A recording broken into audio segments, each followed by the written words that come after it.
Complex times, isn't it? It is crazy.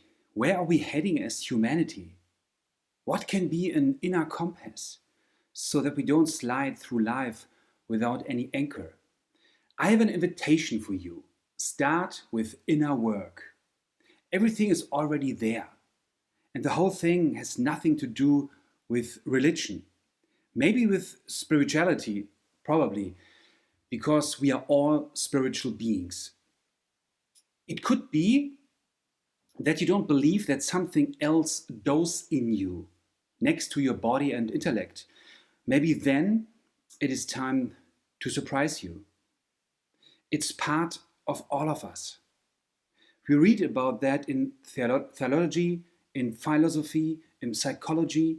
Some call it divine spark, others call it conscience, others call it moral instinct.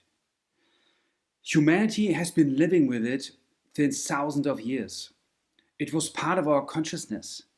And then we experienced the Enlightenment and pushed this ancient wisdom to the most edge. Suddenly it was declared as regressive. Nobody could prove it, nor document it. Not yet, but the brain research is doing a good job today. The Enlightenment brought us a lot of necessary and absolutely overdue changes, but we also lost a lot. And unfortunately, the Western Church did not provide us with any adequate instruments to prevent the disappearance of the knowledge of a divine spark in us. The Church was too busy with power games and approvals and hierarchies and wars. But today, we all have access to knowledge from former times and cultures, more than ever. And so people start with inner work. They begin to search.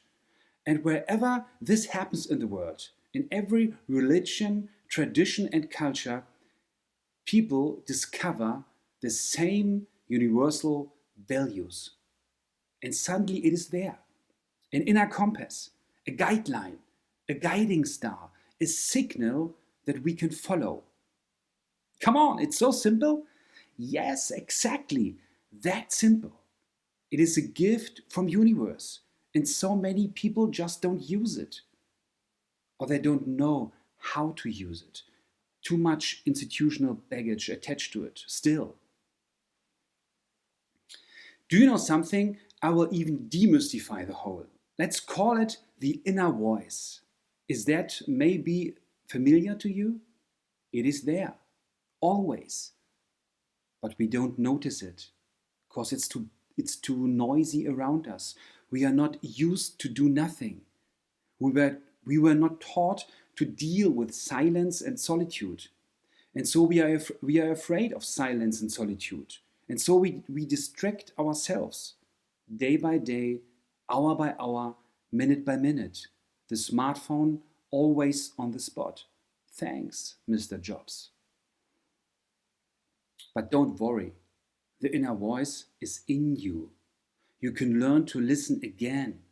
But in order to do so, you have to put down your smartphone. You have to deal with silence and solitude. Not that easy? That's why I call it inner work. But when you begin to notice your inner work, when you begin to notice your inner voice, when you get to know the sound of it, when you more and more understand that you can trust her, then listen to her will be as natural as breathing. She will be your friend, your closest ally. Does it sound well? An awesome invitation in a crazy time? And she has been there all the time, waiting for you. Okay, let's get more practical. To sit down, do nothing, and just listen is really hard for us. This form of meditation is something for more advanced learner. We start more simple. There are wonderful techniques that can support you to get to know your inner voice, to calm your mind, to clear you. Because this is necessary to be filled again, but this time by your inner voice. For example, start with yoga, start with endurance sports, but be careful. You can become more easily than maybe expected addicted to the stimulating hormones that your body begins to produce. But it's not about performance. It's about to calm your mind. In the beginning, yoga or sports helps a lot. This opens the door to get to know your inner voice. You can also go hiking into the nature. It's a big gift because nature helps a lot to calm your mind, to let you relax so that your inner voice can emerge. There is not only one way. You have to find your own way. But I encourage you, start the search and then begin to get to know your inner voice. Eventually, you will notice something. I call it an spectacular experience, like a paradox. On one side, completely spectacular, and on the other side, just not, but completely natural.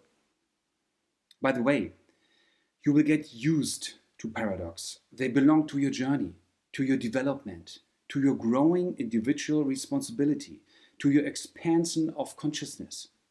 Paradox are indeed a good sign that you are actually on the journey. To listen to your inner voice, to apply to her, will bring growth and development in your life, will lift you to a new level of consciousness. Sounds wildly? Yes, I know, but it's not. It was always part of the human journey. But today, we have just forgotten the whole thing. Sorry, but I repeat myself. It's not too spooky.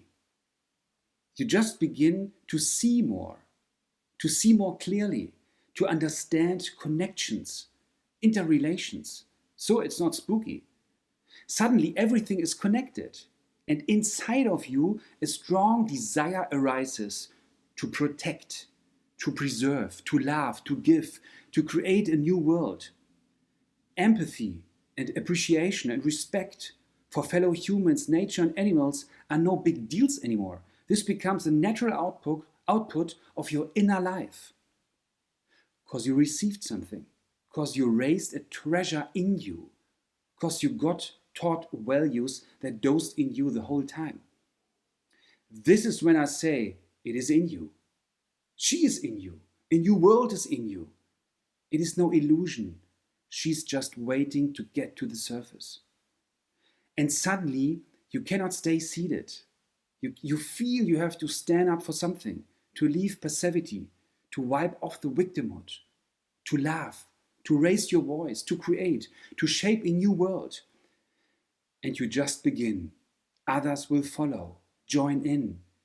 You connect with each other and begin to already live a new world.